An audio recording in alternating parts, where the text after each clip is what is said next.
نور جہاں، کیا نور بانو حویلی نور جہاں کو دے گی؟ ڈرامے کا آخری سین حقیقت ہے یا خواب؟ کیا نور جہاں مراد اور نور بانو کی علیحدگی کروا دے گی؟ کیا سنبل پر نور جہاں کی نیگیٹیوٹی کا اثر ہو رہا ہے؟ نور بانو کے باپ کو مرے 4 دن نہیں ہوئے کہ نور جہاں حویلی چھیننے کے در پہ ہے۔ وہ حویلی جہاں سے وہ نکالی گئی تھی، اس پر قبضہ کرنا اس کا خواب تھا۔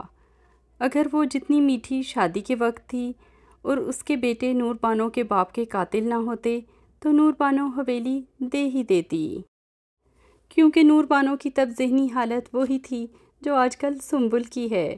مگر اب نہ صرف نور بانو کی آنکھیں کھل چکی ہیں بلکہ وہ مراد سمیت کسی کو بھی معاف نہیں کرے گی۔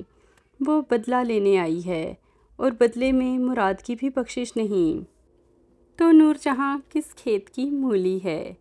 نور جہاں کا دماغ بھی ایک کے بعد ایک بے عزتی کے بعد ٹھکانے آنے کی بجائے یا ٹھنڈا کر کے کھانے کی بجائے الٹا ہی چل پڑا ہے۔ لگتا ہے ایک بار پھر سب کے سامنے بے عزت ہوگی۔ جب نور بانو حنین سے کہے گی کہ حویلی میری ہے، آپ کون لوگ ہیں فیصلہ کرنے والے، مزہ ہی آ جائے گا۔ مراد بھی نور بانو کو کہے گا کہ میں اپنے گھر والوں کے سامنے بے بس ہوں، تم ڈیل کرو جیسے چاہو۔ مطلب کہ اب گیم ہے نور بانو کے ہاتھ میں۔ اب کرتے ہیں بات آخری سین کی، تو وہ نور بانو کا خواب ہے، بھلے اس نے جاگتے میں دیکھا ہو یا سوتے میں، اور یہی نور بانو کا مستقبل بھی ہے۔ وہ باپ کی گدی سنبھالے گی اور حویلی بھی۔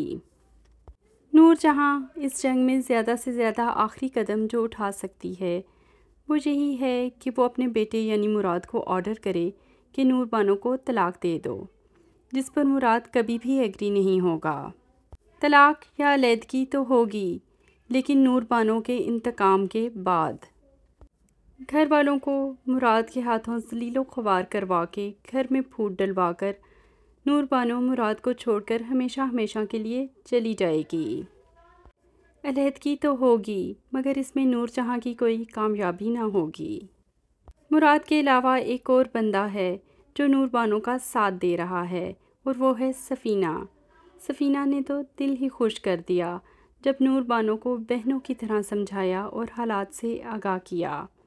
مگر آستین کا سانپ سنبل جو نور جہاں کی چمچی بن چکی ہے، اور اب وہ معصوم ہرگز نہیں ہے، اس نے پیغام رسانی کی اور نور جہاں کے کان بھرے۔ حالانکہ جلد وہ خود بھی نور جہاں کے شکنجے میں آنے والی ہے۔ نور جہاں اس سے اور سفیر سے اب جیلس ہونے لگی ہے کہ سفیر سنبل کے صدقے واری کیوں ہے۔ جوتے بھی صاف کروائے سنبل سے، مگر سنبل کو پھر بھی عقل نہ آئی۔ لگتا ایسا ہے کہ جب تک سنبل کو جوتے پڑ نہیں جائیں گے نور جہاں کے، اس کا دماغ ٹھکانے نہیں آئے گا۔ اب اس کی شکایت لگانے کی وجہ سے سفینہ بیچاری کی خواہ میں شامت آئے گی۔ نور جہاں سفینہ اور نور بانو کی دوستی سے بھی جیلس ہے۔ مطلب کہ دنیا میں ہر 2 لوگ جو آپس میں بات چیت کر رہے ہیں، نور جہاں ان سے جیلس ہے۔ اب وہ بیٹوں کو بھڑکائے گی بیویوں کے خلاف۔ مراد جو چچا کی موت کے گلٹ میں ہے وہ تو نہیں بھڑکے گا، لیکن حنین جو کاش کا الو ہے وہ فوراً بھڑک جائے گا اور سفینہ کو تنگ کرے گا۔ مگر سفینہ کا سچ بولنا اور سچائی کا ساتھ دینا بہت ہی بہترین ہے۔